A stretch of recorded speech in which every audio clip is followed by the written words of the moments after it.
ప్రముఖ కవి రచయిత అందశ్రీ కన్నుమూశారు. సికింద్రాబాద్ గాంధీ ఆసుపత్రిలో చికిత్స పొందుతూ తుదిశ్వాస విడిచారు.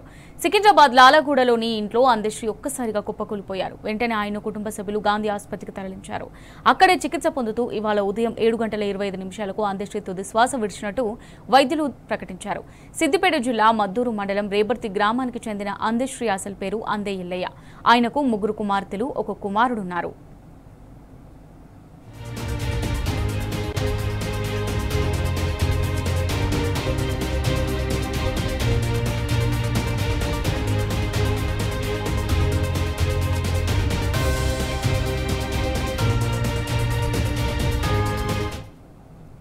రైట్గా దీని గురించి మనతో మాట్లాడడానికి ఫోన్లో సిద్ధంగా ఉన్నారు మాజీ ఎమ్మెల్యే రస్మయ్య బాలకిషన్ గారు.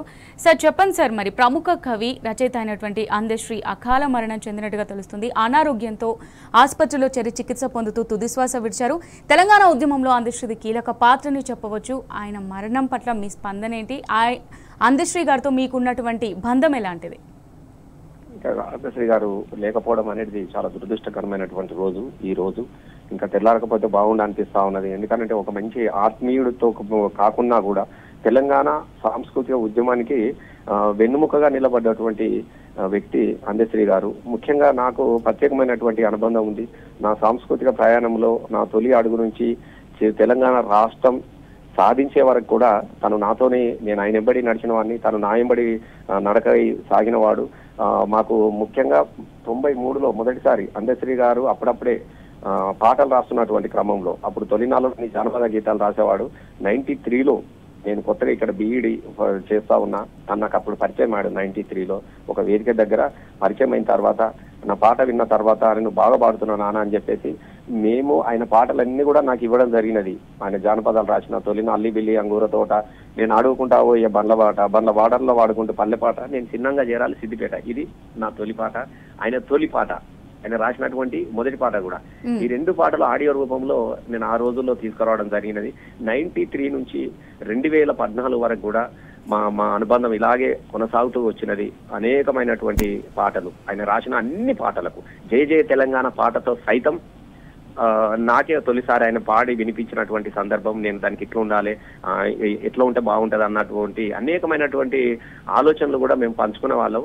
నా కోసమే ఆయన చాలా పాటలు రాశాడు. అందశ్రీ పాటలన్నీ కూడా నేను తెలంగాణ ఉద్యమంలో తెలంగాణ గలం కావచ్చు వీడియో రూపంలో తీసుకొచ్చినాం. గల్లు గల్లు గల్లు గల్లు గజ్జల మోతో అన్నల్లారా చెల్లెల్లారా అని. తర్వాత ఊరు తెలంగాణ నా పేరు తెలంగాణ, జనజాతరలో మన గీతం జనగీతనమై ఎగరాలి, జంజో మారుత జనని నాదమై జయగంటలు మోగించాలి, ఒకటే జననం ఒకటే మరణం అని. అంటే ఇట్లాంటి అనేకమైనటువంటి పాటలు కావచ్చు, సామాజిక పాటలు, మాయమైపోతున్నాడు అమ్మకాన్ని నుంచి మొదలు పడితే తెలుగుల్లా ఎల్లమ్మేది, ఇట్లాంటి అనేకమైనటువంటి పాటలకు నేను మొదటి శ్రోతను. ఆయనకు నాకే వినిపించేవాడు, ఎట్లా ఉంటుందని అడిగేవాడు. అంటే అలాగే దాంతో పాటుగా 2004లో మనం జై జయ తెలంగాణ పాటను కూడా మనం రికార్డు కూడా చేయడం జరిగింది. కేసీఆర్ గారు స్వయంగా దగ్గరుండి కూడా ఆ రోజులో సరే చిన్న చిన్న మార్పులు చేర్పులతోని ఆయనకు మేము బయటకు తీసుకురాకలేకపోయినాం. దాన్ని అప్పటికే మనం రికార్డు కూడా చేసినాం. ముఖ్యంగా అది కూడా ధూమ్ధాంలో మొదటి పాట మనకు ఒక ప్రాంతీయ గీతం లాంటిది ఉండాలని అని మొదలు పెట్టిండు ఆ పాట. అంటే అక్కడి నుంచి ప్రస్థానము వస్తూ వస్తూ అనేకమైనటువంటి పాటలతో సాగినటువంటి నడక. ముఖ్యంగా ఎందుకంటే ఒక రకమైన ఒక దురదృష్టవంతుడు అని అనుకోలే.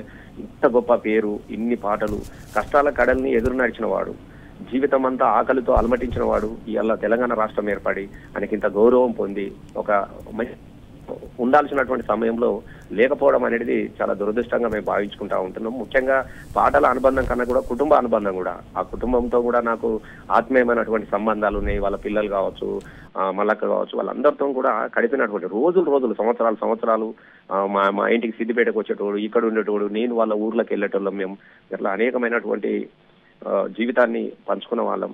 ఇలా ఆయన లేకపోవడం అనేది చాలా బాధాకరమైన విషయము, చాలా దురదృష్టం కూడా అట్లాంటి. కానీ అందశ్రీ లేకపోయినా కూడా వారి పాటలు ఉంటాయి, వారి పాటలు ఉంటది. ఈ తెలంగాణ రాష్ట్ర సాధనలో ఆయన రాసిన ప్రతి అక్షరం ఒక తూటాగా పేలింది. తెలంగాణ రాష్ట్ర సాధనలో కూడా దాని పాత్ర కూడా ఎప్పటికీ మరపురాని పాత్రగా ఎప్పుడూ ఉండిపోతుంది. సార్, ఇప్పుడు తెలంగాణ ఉద్యమ పోరాట సమయంలో తన ఉద్యమ గీతాలతో ప్రజల్లో చైతన్యం నింపారు. సో ఒక్క వర్డ్లో చెప్పాలంటే ఈ తెలంగాణ ప్రజానికానికి ఆయన లేకపోవడం ఒక తీరని లోటు అని చెప్పొచ్చు అంటారా? 100% కదా. ఎందుకనంటే ఇవాళ మళ్ళీ మంచి పాటలు రాయాల్సినటువంటి సమయంలో తను లేకపోవడం అనేది చాలా బాధాకరమైన విషయం. ఎందుకంటే తెలంగాణ ఉద్యమంలో ఆయన చాలా పాటలు కదా. ఇప్పుడు చూడు తెలంగాణ సుఖ నీళ్లు లేని దాన, మా గోడు తెలంగాణ పాడైన వీణ అని నీళ్ల కోసం మీద అద్భుతంగా రాసిండు కదా అందశ్రీ గారు. గోదావరి నీళ్ల మీద రాసిండు. ఊరు గదిలే వాడగాలే ఉప్పెనోల జనం గదిలే జల సాధన యొక్క మీటింగ్ కోసము టైటిల్ సాంగ్ రాసిండు. మన కేసీఆర్ గారు ఇక్కడ పెరేడ్ గ్రౌండ్ లో పెట్టినప్పుడు టైటిల్ గీతాన్ని అందశ్రీ గారే రాశారు. ఊరు గదిలే వాడ గదిలే ఉప్పెనోల జనం గదిలే జల సాధన చేయగరారండి అని. అంటే అనేకమైనటువంటి పాటలు. ఈ పాట కూడా మనమే చేసినాం కదా. చూడు తెలంగాణ సుఖ నీళ్లు లేని రాన, మా గోడు తెలంగాణ బతుకు పాడైన వీణ, ఈ పాట కావచ్చు. తర్వాత ఇక అన్ని పాటలు 1, 2 అని కాదు, అనేకమైనటువంటి పాటలు మనమే క్యాసెట్ రూపంలో అందశ్రీ గారి పాటలు మనం తీసుకురావడం జరిగినది. అంటే ఈ కాలంలో మళ్ళీ మంచి పాటలు తన నుంచి రావాల్సినటువంటి సమయం. ఎందుకంటే ఇంకా తాను కొన్ని నదుల మీద ప్రపంచ యాత్ర చేసిండు. అవన్నింటిని కూడా అద్భుతంగా ప్రజలకు తీసుకురావాలన్నటువంటి ఆలోచన పూర్తి కాకుండానే వెళ్ళిపోవడం అనేది చాలా బాధాకరమైన విషయం. సార్, అందశ్రీ గారిని స్మరించుకుంటూ అందశ్రీ గారు రాసిన పాటల్లో ఏదైనా ఒక పాట మా కోసం పాడగలరా? బాగా అంటే నేను 2001లో మన సింహగర్జన కరీంనగర్ లో సింహగర్జన చేసిన అంటే కేసీఆర్ గారి మొదటి మీటింగు, నాకు కూడా మొదటి పాట వేదిక మీద తెలంగాణది. ఆ రోజు అందశ్రీ గారికి చెప్పడం జరిగినది, ఒక మంచి అప్పటికి ఇంకా పాటలు లేవు ఎక్కువ, అసలు కొన్ని 3, 4 పాటలే తప్ప తెలంగాణ మీద వచ్చిన పాటలు కూడా ఏమి లేవు. అప్పుడు రాసిన గద్దరన్న ఒకే ఒక పాట ఉండేది, నా తల్లి తెలంగాణ. దాని తర్వాత పాటలు లేకుండే. ఆ క్రమంలో ఒక మంచి పాట ఉండాలన్నప్పుడు తను నా కోసం రాసినటువంటి పాట, అరే గల్లు గల్లు గల్లు గల్లు గజ్జల మోతో అన్నల్లారావో చెల్లెల్లార గవ్వల మోతో అన్నల్లారావో చెల్లెల్లా మండుతున్న గుండెలన్నీ దండుగట్టి దరువేసి దేవుని తెలంగాణ పట్టాభిషేకానికి చాల్. అరే గల్లు గల్లు గల్లు గల్లు గజ్జల మోతో అన్నల్లారావో చెల్లెల్లార గవ్వల మోతో అన్నల్లారావో చెల్లెల్లారా. అంటే ఈ పాట ఎక్కువగా అంటే వేదికల మీద పాడుతూ ఉంటే లక్షలాది జనాలు కూడా లేచి నాతోని కథం కలిపేవాళ్ళు, పదం పాడేవాళ్ళు. ఒక అద్భుతమైనటువంటి ఉద్యమ గీతం ఆ రోజుల్లో. ఇట్లా అనేక పాటలు, ఒకటి కాదు అందశ్రీ రాసిన పాటలు అన్ని. ఇప్పుడు నేనే పల్లె నీకు వందనాలమ్మ పాట కూడా మొదటి పాట కూడా తనదే కదా, పల్లె నీకు వందనాలమ్మ. ఇట్లా అనేక పాటలు నాతో ఎక్కువగా ఆయన పాటల ప్రస్థానాన్ని ఆడియో రూపంలో ప్రజలకు తీసుకొచ్చిన దానిలో నేనే నా కోసమే చాలా పాటలు రాసిండు. అట్లాంటి అనుబంధము, వ్యక్తిగత అనుబంధము, కుటుంబ ఆత్మీయతలు అన్ని ఉండేటువంటి నిజంగా సడన్ గా పోవడం అనేది మాకు కూడా చాలా షాక్ గా ఉన్నది. మేము కూడా ఆ బాధలో నుంచి ఇంకా తేరుకోలేకపోతున్నాం. Right, thank you sir.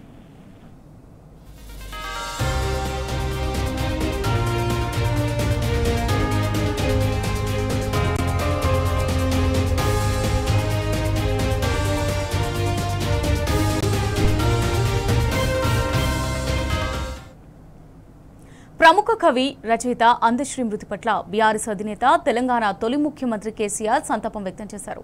ఆయన అకాల మరణం పట్ల కేసీఆర్ దిగ్భ్రాంతి వ్యక్తం చేశారు. అందశ్రీ కుటుంబ సభ్యులకు ప్రగాఢ సానుభూతి తెలిపారు. తెలంగాణ రాష్ట్ర సాధన కోసం సాగిన సాంస్కృతిక ఉద్యమంలో కవిగా తన పాటలతో, సాహిత్యంతో కీలక పాత్ర పోషించినటువంటి అందశ్రీ మరణం తెలంగాణకు తీరని లోటన్నారు కేసీఆర్. ఉద్యమ కాలంలో అందశ్రీతో తనకున్న అనుబంధాన్ని కేసీఆర్ ఈ సందర్భంగా స్మరించుకున్నారు. దివంగత అందశ్రీ పవిత్ర ఆత్మకు శాంతి చేకూరాలని కేసీఆర్ ప్రార్థించారు.